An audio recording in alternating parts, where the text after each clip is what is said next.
भक्ति की साधना के लिए मन की आवश्यकता होती है और मन जब तक 6 विकारों में यानी कि काम, क्रोध, लोभ, मोह, मद, मत्सर्य में रहेगा, तब तक इन 6 विकारों के कारण मन इन्हीं में बंधा रहेगा और भक्ति मन में प्रवेश नहीं कर सकेगी।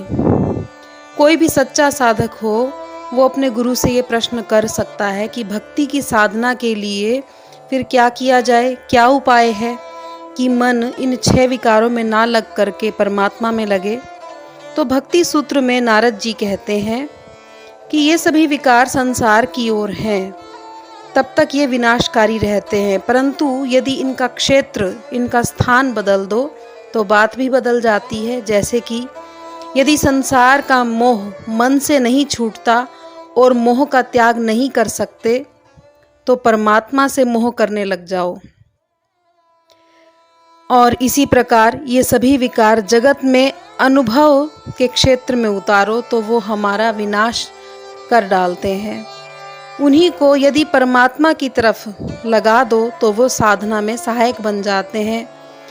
और यदि क्रोध आ रहा हो तो क्रोध तो परमात्मा पे नहीं करेंगे, पर किसी दूसरे पर क्रोध ना करके उस क्रोध को अपने अंदर ही रहने दो।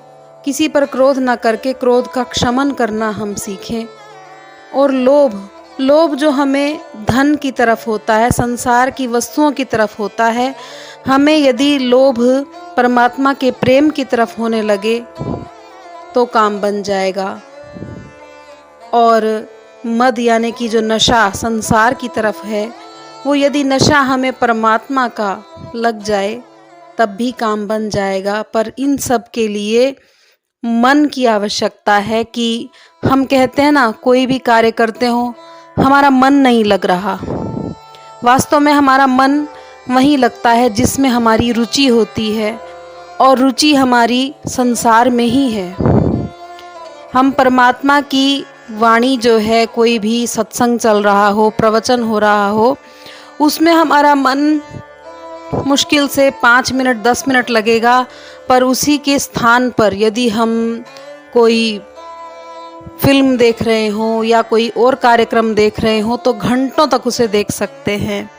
तो इस रुचि को हमें परिवर्तित करके संसार की तरफ से हटा करके धीरे धीरे हमें अधिक समय परमात्मा के भजन में, उनकी भक्ति में लगाना है, तभी काम बन सकेगा। नहीं तो 84 लाख योनियाँ और नरक की अग्नि एक जीव का तो सदा इंतजार करती ही रहती हैं। यदि हमें इन अग्नियों से और इन 84 लाख के आवागमन से बचना है तो हमें अपने अंदर परिवर्तन अवश्य लाना ही होगा। प्रणाम।